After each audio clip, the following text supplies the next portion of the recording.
बिस्मिल्लाहिर्रहमानिर्रहीम। My self Dilawar Ali वानी, first year MBBS student.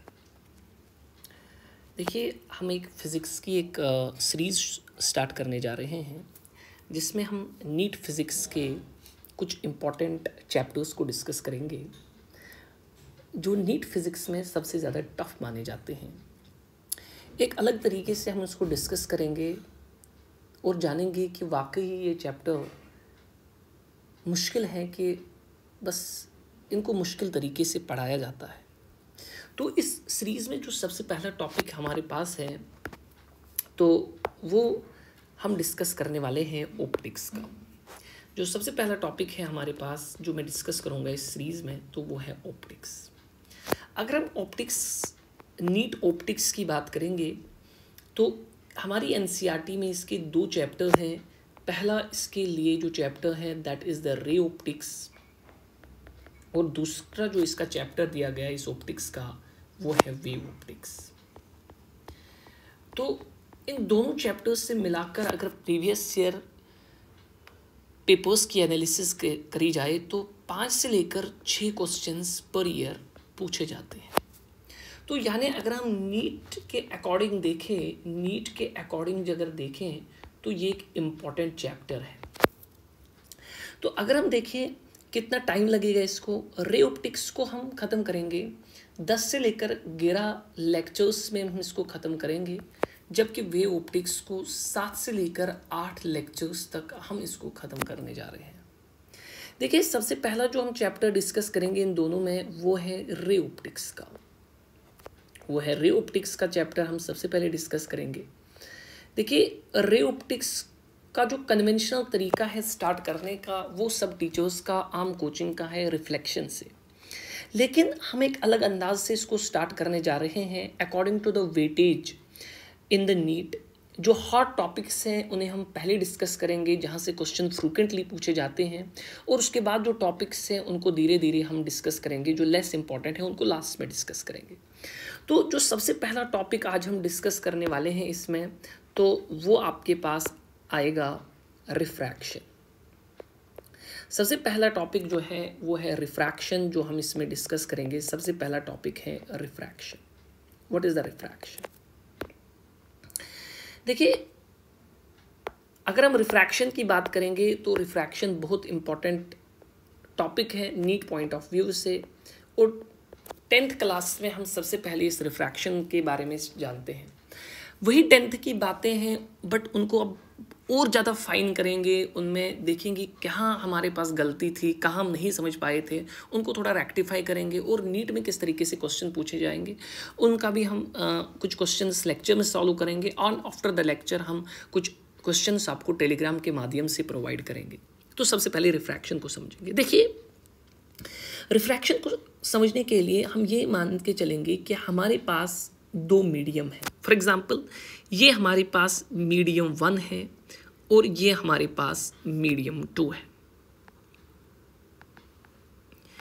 ये हमारे पास मीडियम 2 है और ये है नॉर्मल।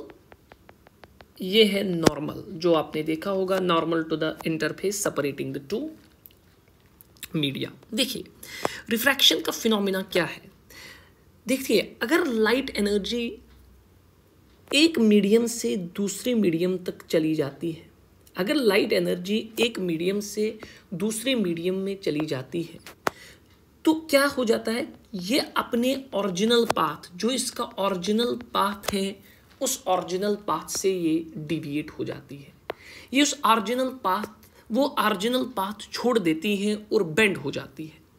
अब बेंड होने के तरीके 2 हैं, या तो ये नॉर्मल से दूर भागेंगी, या तो ये लाइट नॉर्मल से दूर भागेगी, या तो ये नाइट नॉर्मल से दूर भागेगी, या तो ये लाइट नॉर्मल की तरह भागेगी, या तो ये लाइट नॉर्मल की तरह भागेगी।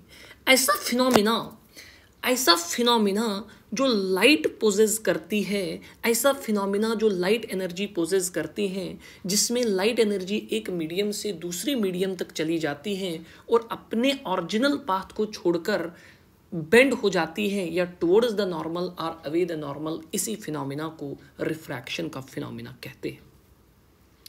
अब इस रिफ्रैक्शन फिनोमिना, ये आपने डिफिनीशन 10th में सुनी होगी। अब इस रिफ्रैक्शन फिनोमिना के बारे में कुछ और बातें जानेंगे। रिफ्रैक्शन फिनोमिना के बारे में कुछ और बातें जानेंगे। रिफ्रैक्शन फिनोमिना के बारे में कुछ और बातें जानेंगे। देखिए क्या कौन कौन सी बात हम जानने वाले हैं, कौन कौन सी बात जानने वाले। देखिए ये जो एंगल है, ये जो रे हैं जो यहाँ आती हैं एक मीडियम से दूसरे मीडियम में चले जाने के लिए, ये जो रे है इस रे का नाम होता है इंसिडेंट रे। इस रे को हम इंसिडेंट रे का नाम देते हैं। और जो रे रिफ्रैक्ट होने के बाद दूसरे मीडियम में चली जाती हैं, इस रे को नाम देते हैं रिफ्रैक्टेड रे। इस रे को नाम देते हैं रिफ्रैक्टेड रे। अब जो इंसिडेंट रे जो नॉर्मल के साथ एंगल बनाती है, इस एंगल को एंगल ऑफ इंसिडेंस का नाम देते हैं। और जो यहाँ पर एंगल जो रिफ्रैक्टेड रे नॉर्मल के साथ एंगल बनाती हैं, इस एंगल को एंगल ऑफ रिफ्रैक्शन का नाम दिया जाता है, एंगल ऑफ रिफ्रैक्शन। बट बेटा व्हाट इज इंपॉर्टेंट स्टूडेंट्स, यहाँ पर क्या इंपॉर्टेंट है, ये हमारे पास है नॉर्मल, दिस इज नॉर्मल। बेटा व्हाट इज इंपॉर्टेंट हियर, जो नोट करने वाला पॉइंट है, जो न्यूमेरिकल प्रोस्पेक्टिव से इंपॉर्टेंट क्वेश्चन है, वो ये है कि all the angles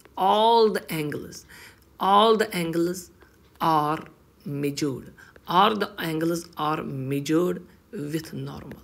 जितने भी एंगल्स हैं वो आपको नॉर्मल के साथ मेजर करने हैं। All the angles are measured in normal in optics. Optics का जितना भी हम पढ़ेंगे सारे एंगल्स आपको नॉर्मल से मेजर करने होंगे। ये तो 10th वाली बात हो गई, 10th में इतना पढ़ा होगा, आगे जाकर फिर पढ़ेंगे, क्लियरेंस आनी चाहिए। अब दूसरी बात, अब दूसरा टॉपिक जो इसमें है, ये बेसिक था कि रिफ्रैक्शन क्या है, या इस टॉपिक को हम जो बेसिक है, जो आपको थोड़ा सा पता है, इसको जल्दी जल्दी ख़त्म करके बट क्लियर करके हम आगे जाएंगे। जल्दी जल्दी करेंगे लेकिन क्लियर करके आगे चले जाएंगे। दूसरा जो इसमें टॉपिक आएगा that is law of refraction. दूसरा जो टॉपिक आएगा that is law of refraction. ये भी 10th वाला टॉपिक है लेकिन बिल्कुल हम समझेंगे बेस से इसको। इसका पहला लॉ क्या है, बिल्कुल सिंपल है, द इंसिडेंट रे। पहला वाला टॉपिक सिंपल है, the incident ray, the refracted रे, the incident ray, the refracted रे, ये सबको पता होता है। द रिफ्रैक्टेड रे and the normal should lie on the same plane, ये बिल्कुल आसान सा लॉ है, इसमें कोई दिक्कत नहीं है। लेकिन जो दूसरा लॉ है इसका that is Snell's law. This is something very important. इसमें समझाने का कुछ नहीं है पहले लॉ में, तो कोई दिक्कत नहीं। मगर दूसरा लॉ जो इंपॉर्टेंट है, इससे ऑप्टिक्स बहुत जगह ये लॉ यूज होगा आपके ऑप्टिक्स में, दैट इज सिनेल्स लॉ। अब इस सिनेल्स लॉ को आपने 10th की एनसीईआरटी अगर देखी होगी तो इस सिनेल्स लॉ को इस तरीके से डिफाइन किया गया है, mu is equal to sine i divide by sine r. 10th की एनसीईआरटी में लिखा है, लेकिन इसको लिखकर काटिए। ये तो एप्लीकेबल है, लेकिन सही नहीं। लेकिन अगर आप देखेंगे ये सही नहीं। ये एक पर्टिकुलर केस ऑफ सिनेल्स लॉ है जो क्लास 10th की बात है। लेकिन अब हम क्लास 10th से क्लास 12th ड्रॉपर बन चुके हैं, क्लास 12th में आ चुके हैं या ड्रॉपर बन चुके हैं। अब हम इसको यूज़ नहीं करेंगे। अब हम सिनेल्स लॉ को आज समझने की कोशिश करेंगे कि सिनेल्स लॉ असल में है क्या।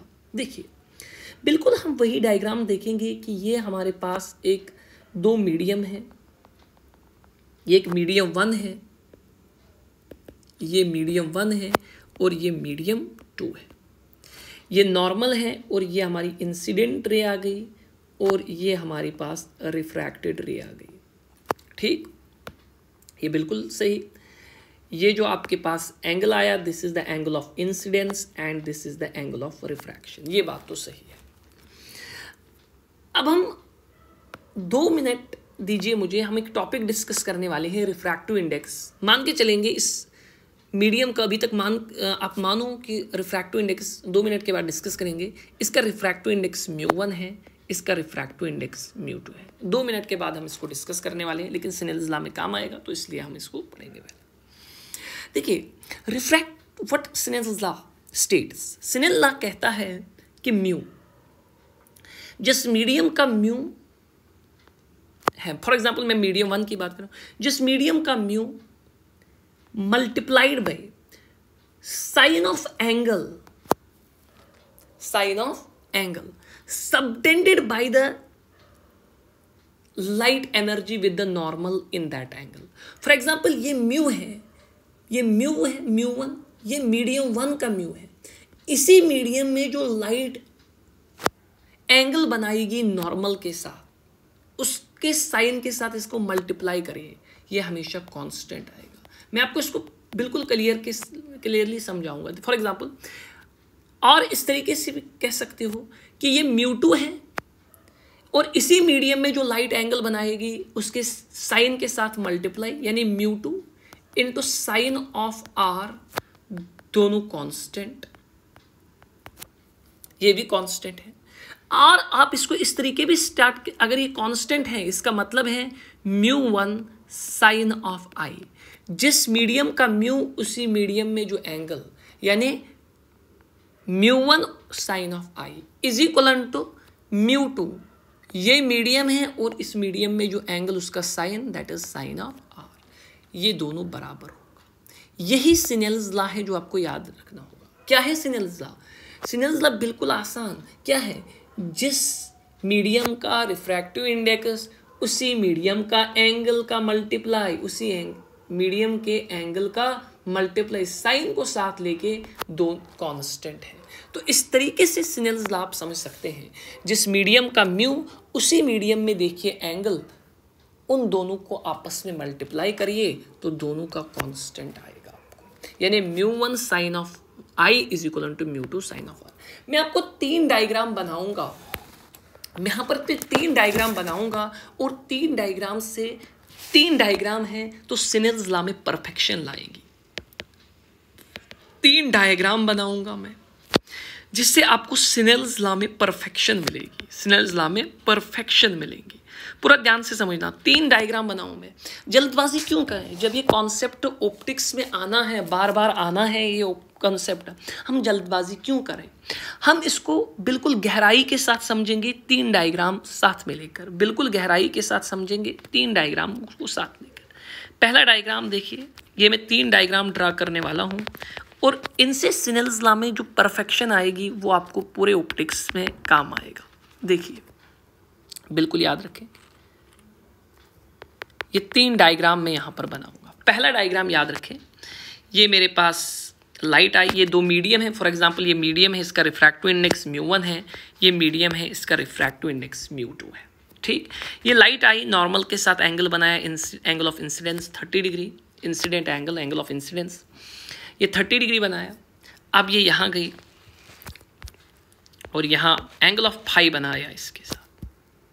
अब मुझे यहाँ पर क्या करना है, स्नेल्स लॉ को बस इस्तेमाल करूँगा, बस इसमें परफेक्शन लाने के लिए हम इसको बस इस्तेमाल करेंगे। फॉर एग्जांपल यहाँ अगर हमें स्नेल्स लॉ लगाना है तो हम क्या लगाएंगे, म्यू, जिस मीडियम का म्यू उस मीडियम का एंगल, यानी μ1 sine of 30 is equal to क्या, μ2 साइन ऑफ 5।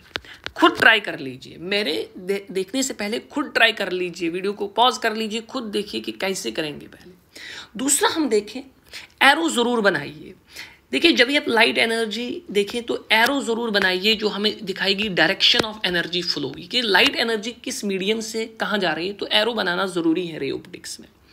दूसरा देख लीजिए, दूसरा डायग्राम जो भी इंपॉर्टेंट है। फॉर एग्जाम्पल ये एंगल, ये लाइट रे आई, ये मीडियम, फॉर एग्जाम्पल ये मानेंगे इसका म्यू है, दैट इज μ/3, कुछ भी मान के चलेंगे, एग्जाम्पल है, ये μ0 है, और ये एंगल ऑफ अल्फा यहाँ पर बनाती हैं और एंगल ऑफ 53 डिग्री यहाँ पर बनाती है इसके साथ। तो अगर हम यहाँ इस सिचुएशन में स्नेल्स लॉ यूज करेंगे, कैसे यूज करेंगे, जिस मीडियम का म्यू उस मीडियम में angle, μ0 sine of 53 degree is equal to क्या, जिस मीडियम का म्यू उस मीडियम का sine, that is μ3 sine of alpha. Getting? अब एक और डायग्राम बनाएंगे, पूरा ध्यान से समझना। ये हमारे पास लाइट आई, ये 3 डायग्राम बनाएंगे, परफेक्शन आएगा इसमें। 3 डायग्राम बनाएंगे तो बस इतने ही केस आने वाले हैं। जब तुम यहाँ सीखोगे तो पूरे ऑप्टिक्स में काम आएगा। फॉर एग्जांपल ये इसका रिफ्रैक्टिव इंडेक्स मान के चलूँगा 1, इसका रिफ्रैक्टिव इंडेक्स मान के चलूँगा √2। तो यहाँ सिनेल्स लॉ जब लगाऊंगा, यहाँ सिनेल्स लॉ जब लगाऊंगा, जिस मीडियम का म्यू उस मीडियम का एंगल, यानी 1 × sin of 45 degree is equal to क्या, इज इक्वल टू, देखिए यहाँ पर थोड़ी सी जम्बलिंग ना हो जाए तो मैं इसको नीचे दिखाऊं, हाँ क्या हमने बनाया था, हमने इस तरीके से बनाया था। हमने बताया था कि देखिए ये आपके पास जम्बलिंग ना हो जाए तो मैं इसको नीचे बना दूंगा। फॉर एग्जांपल ये मैंने बना दिया, ये लाइट आई यहाँ से नॉर्मल के साथ 45 डिग्री पे एंगल पे आई और यहाँ 30 डिग्री के एंगल तक गई। अब मैंने माना इसका म्यू कितना 1, इसका म्यू माना मैंने कितना √2।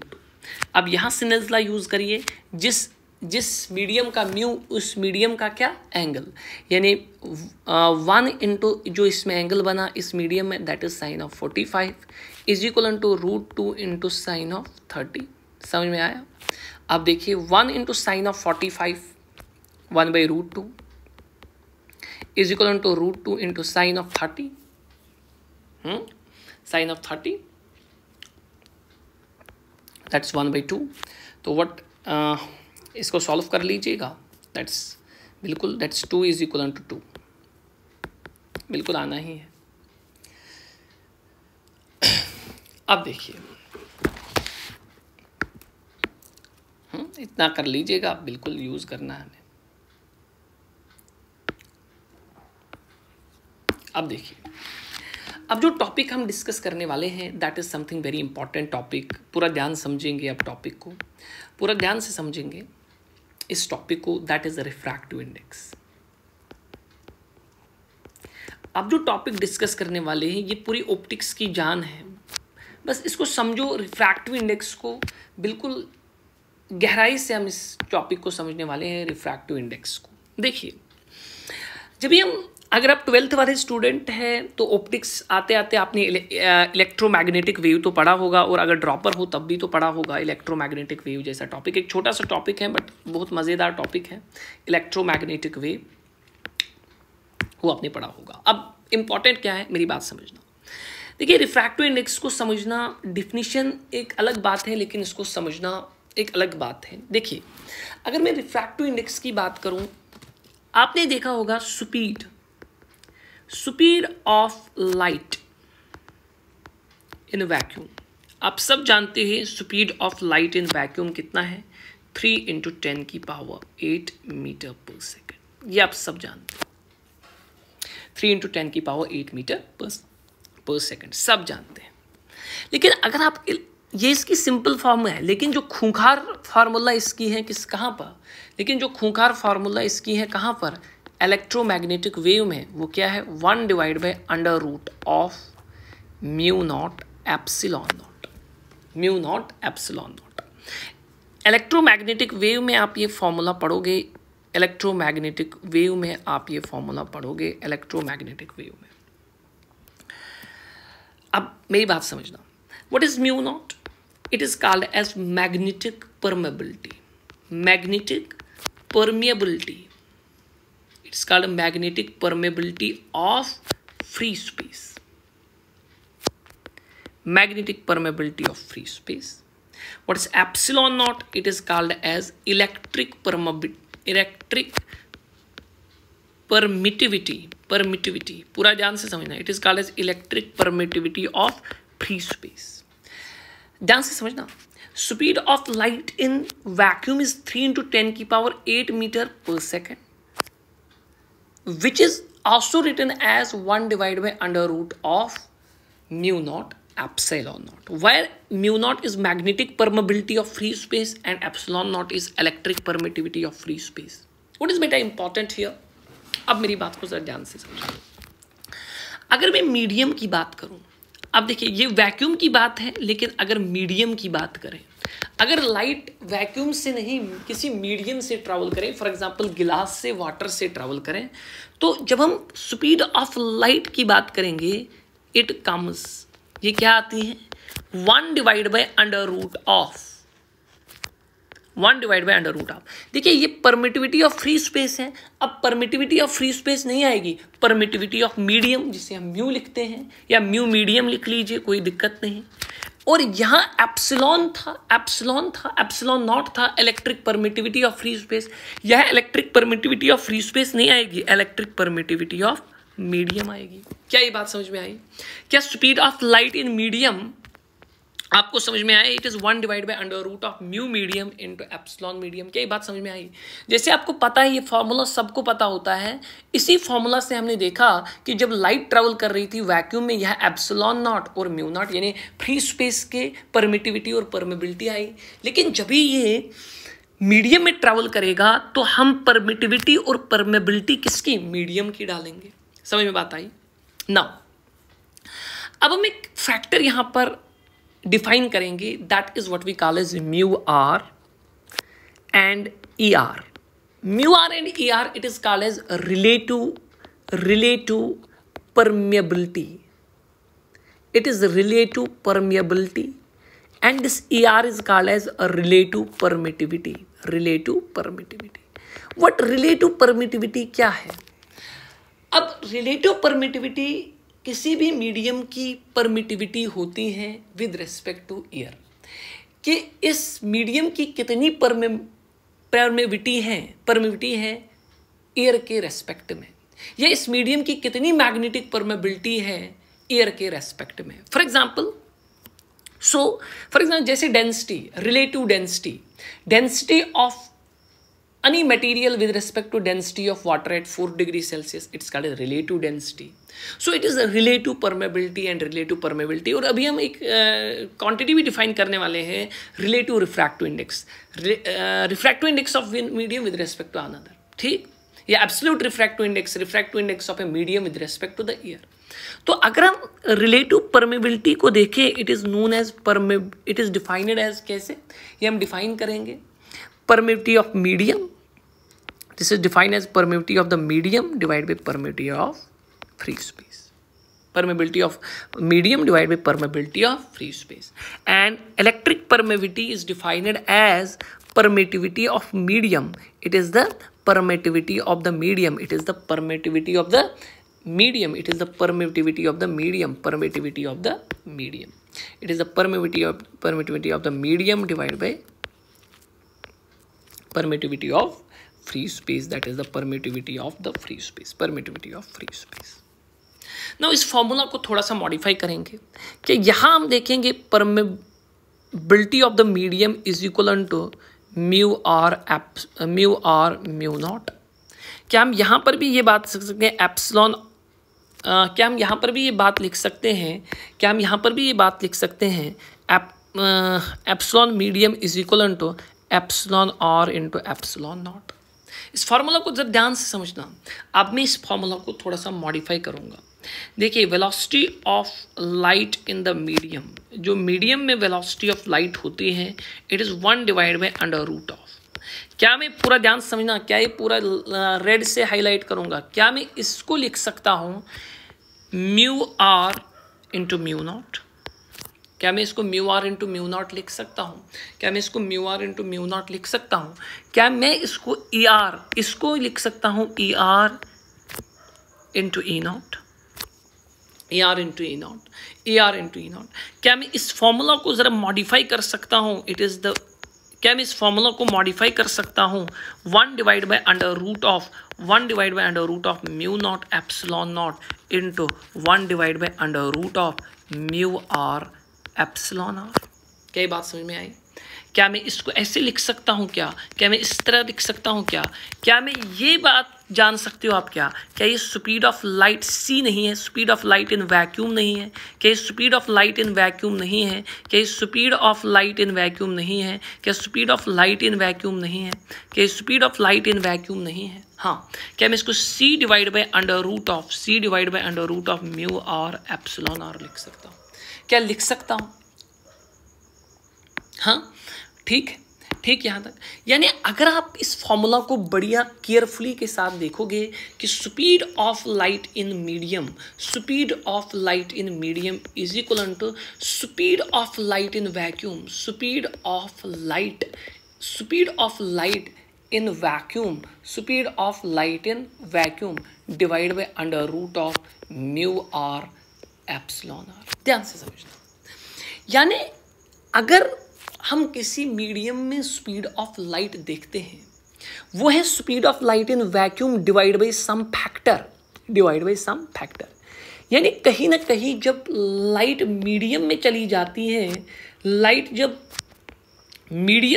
जाती है तो क्या हो जाता है, इसकी स्पीड जो है, इसकी स्पीड डिक्रीज हो जाती है। क्यों? क्योंकि ये speed of light in medium is speed of light in vacuum divide by some factor. Divide होने की वजह से क्या होगा, ये फैक्टर तो डिवाइड होगा ना under root of mu R epsilon R, तो इसकी वजह से स्पीड डिक्रीज होगी, क्या समझ में आई बात? तो अब मेरी बात को समझना, ये बहुत इंपॉर्टेंट लिखने वाला हूं मैं, ये बहुत इंपॉर्टेंट पॉइंट लिखने वाला हूं। यहां तक समझ में आया कि जब लाइट किसी मीडियम में चली जाएगी, उसकी स्पीड डिक्रीज होगी। जब ये मीडियम में चली जाएगी तो इसकी स्पीड डिक्रीज हो जाएगी, वो 3 × 10⁸ मीटर पर सेकेंड से कम होगी, क्योंकि इसका एक फैक्टर इसको डिवाइड में आता है, जिसकी वजह से स्पीड कम हो जाती है। अब ध्यान से वो पैरामीटर, ये बात समझना, वो पैरामीटर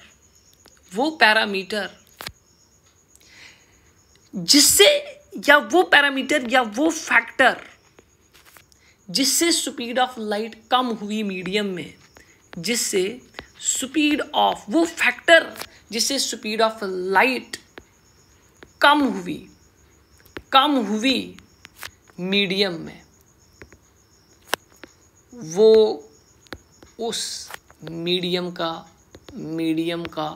रिफ्रैक्टिव इंडेक्स है।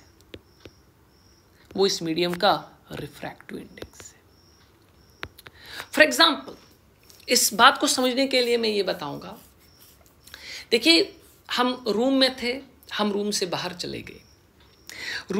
जब हम चले गए, बाहर तापमान बहुत ज़्यादा है, तो हम क्या करते हैं, हमारा स्किन फील करता है ज़्यादा टेम्परेचर। लेकिन जब हम अंदर आए, हमने घर वालों से कहा कि बहुत टेम्परेचर बाहर बहुत ज़्यादा है। वो हमें ये बताते हैं कि कितना टेम्परेचर है, हम बताते हैं ज़्यादा, वो बताते हैं कल से कितना ज़्यादा है। तो हमारे पास डिग्री सेल्सियस का स्केल, गर्मी का जो स्केल आया टेम्परेचर, हम बताते हैं कल से 5 डिग्री ज़्यादा है, यानी फैक्टर 5 से ज़्यादा है। वही बात है यहाँ पर, अगर स्पीड ऑफ लाइट मीडियम में 3 × 10⁸ speed of light in vacuum 3 × 10⁸ metre पर सेकेंड है, लेकिन ये मीडियम में जब चली, इसकी स्पीड कम हुई। किस फैक्टर से स्पीड ऑफ लाइट कम हुई इस मीडियम में? वो इस मीडियम का रिफ्रैक्टिव इंडेक्स कहलाता है। वो पैमाना जो ये बताए कि स्पीड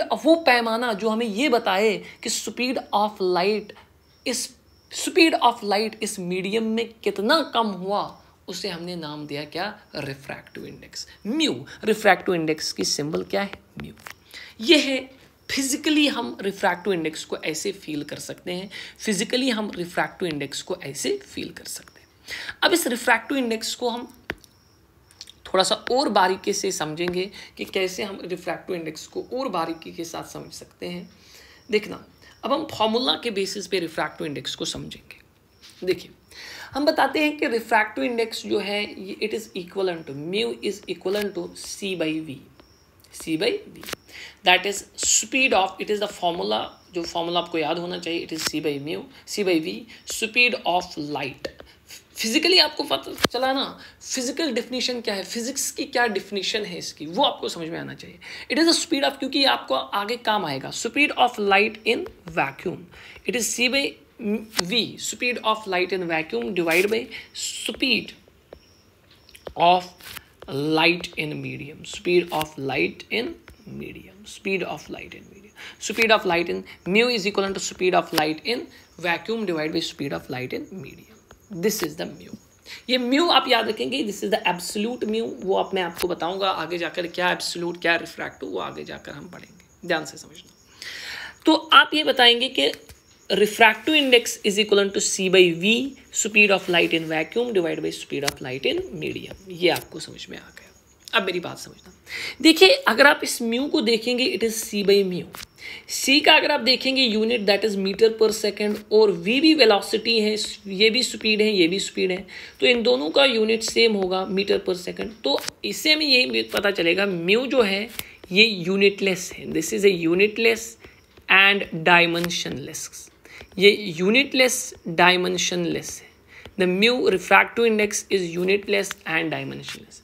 यहाँ पर आपको एक पॉइंट क्लियर हुआ यूनिट्स एंड डायमेंशन चैप्टर का, कि ये एक ऐसा क्वांटिटी है जिसका ना यूनिट है ना उसका डायमेंशन है. पॉइंट याद रख लीजिएगा, refractive index is a unitless and dimensionless quantity. अब मेरी बात याद रखना, कुछ रिफ्रैक्टिव इंडेक्स कुछ मटेरियल के हैं जो आपको याद ही रखने पड़ेंगे.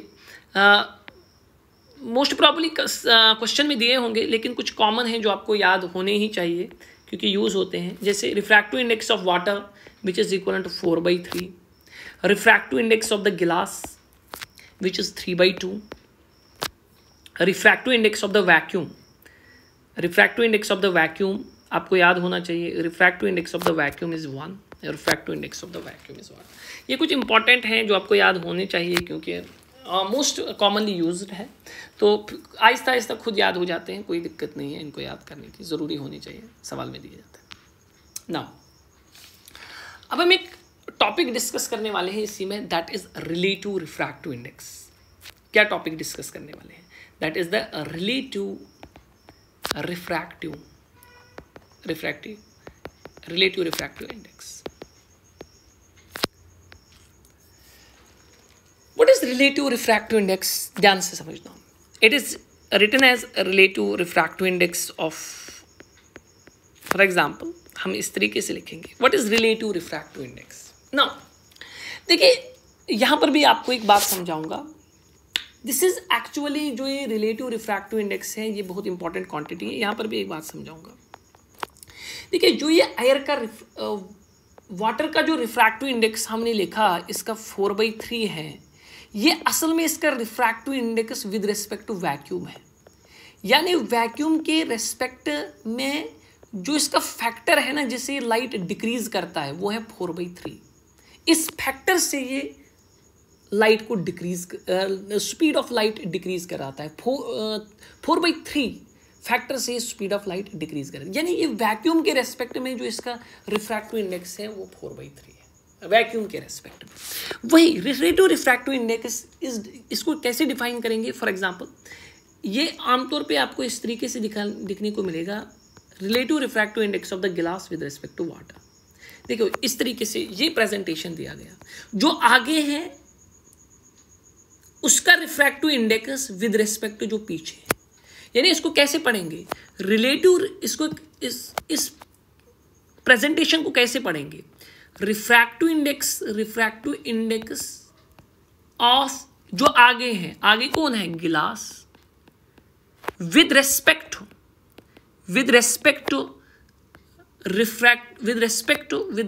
किससे? With respect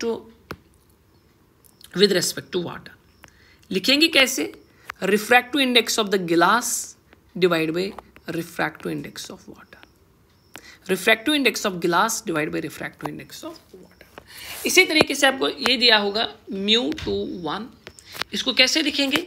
refractive index of 2 with respect to 1, that is μ2 divide by μ1, μ2 divide by μ1, that is μ2 divide by μ1.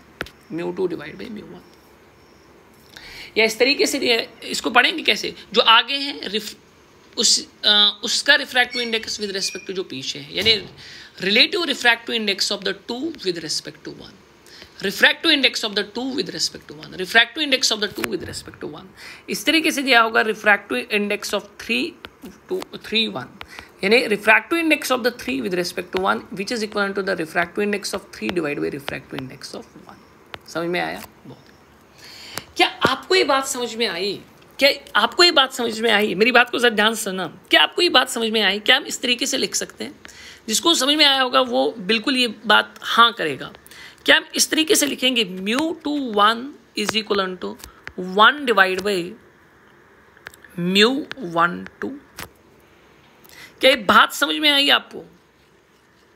हाँ, आनी चाहिए, क्योंकि अगर हम इसको खोलेंगे तो ये है μ2 डिवाइड बाई μ1, जो आगे हैं वो पहले लिखे, जो पीछे हैं उसको डिनोमिनेटर में लिखेंगे, ठीक, is equal to 1 divide by जो आगे हैं that is 1 divide by refractive index of the 2 जो इसके पीछे हैं।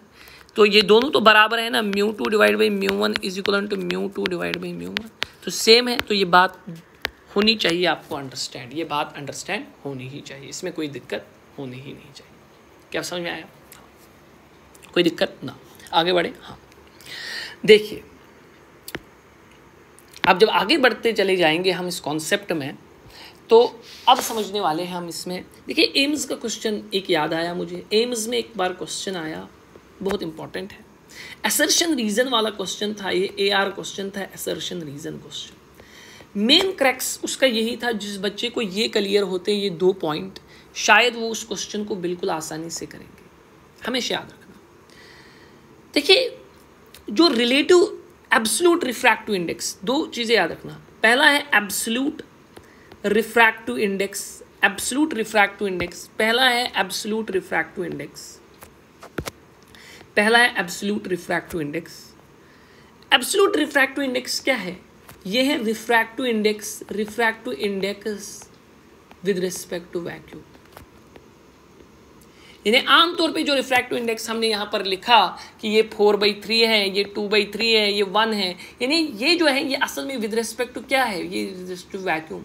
वैक्यूम के रेस्पेक्ट में इसका रिफ्रैक्टिव इंडेक्स ये है, वैक्यूम के रेस्पेक्ट में इसका रिफ्रैक्टिव इंडेक्स ये है। देखिए हर कोई मीडियम जो है वो स्पीड ऑफ लाइट डिक्रीज करता है, कोई भी ऐसा मीडियम नहीं है जिसमें स्पीड ऑफ लाइट जो है वो वैक्यूम से ज़्यादा होगा।